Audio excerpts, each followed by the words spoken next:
Greetings, everybody, and welcome to another episode of Impact with Elle.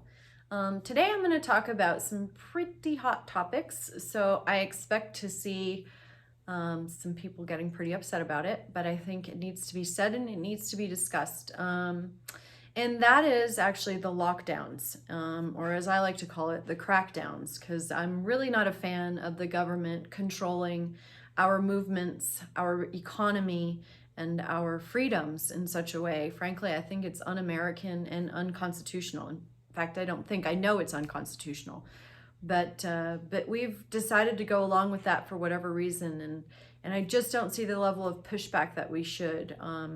In New Mexico, our state has absolutely been devastated by the lockdowns that this governor has put in place for really almost the entire time. My mother is in a nursing home, and that is one of the most protected classes. And it's absolutely heartbreaking. These people have been locked in their rooms for weeks. If there's any instance of COVID, either in the nursing home or in the county, if it's deemed a hot spot by the governor, they are requiring residents in nursing homes to stay in their rooms, which is really a form of the worst kind of punishment. It's solitary confinement. And these people haven't been able to have any interaction with their friends or family since March of last year. I'm pretty sure that nobody wants to live like that. I do understand that we want to protect them as they are the most vulnerable group in our population, but I think we need to find a better way. It's just cruel and inhumane at this point. But that aside, I think, the crackdowns really apply to all of us. I mean, I walk around town and it is, one, a ghost town, and two, so many businesses are just closed forever. Empty storefronts, empty windows, and they're not coming back. And the statistics around this are shocking and horrifying about how I think some are saying something like 40% of restaurants will never return. And I think it's getting worse. And the longer that this goes on, the worse it gets. And for what? I feel that the cost-benefit analysis has not been properly done. In fact, the government, the WHO, and all of these various institutions have admitted to that fact. But at the same time, it's just not being corrected. People believe that the masks work. There's a lot of information out there that says that they don't. And as a matter of fact, the way that masks are being used, any of the studies that showed that masks had any sort of impact whatsoever is not the way that they're being used or the kinds of masks that are being used. So we know that that's useless, but I suppose it makes people feel good or feel like they're doing something. But that's great.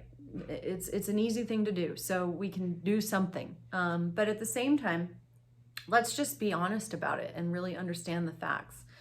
In addition to that, I think that these closures of businesses, schools, communities is totally off base, and it has not been shown to do anything either. I mean, great examples are the difference between California and Florida.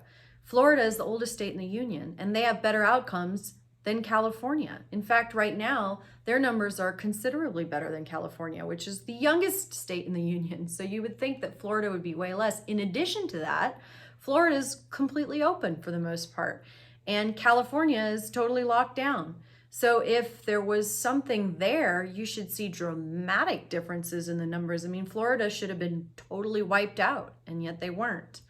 I know a lot of people like to talk about Sweden and how, Sweden didn't lock down and look how bad they're doing compared to their neighboring countries. That's actually not really true. Their immediate neighbors, yes, but in Europe, no. They're doing much better than some of the other European countries which did lock down, and that makes no sense at all. So if they didn't lock down and they're doing better than countries that did lock down, how is that? There's just no intellectual curiosity about this.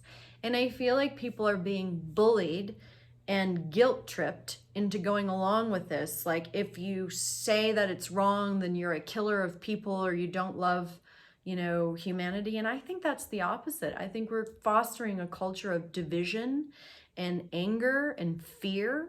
And I think that's no place where we should be living. We need to come together instead of snitching on our neighbors. I mean, Good God, that's like the Stasi in East Germany. I mean, is that really what we want? I don't think so. So I'm hopeful that we start looking at what we're doing and really assessing the damage and trying to find a better way forward.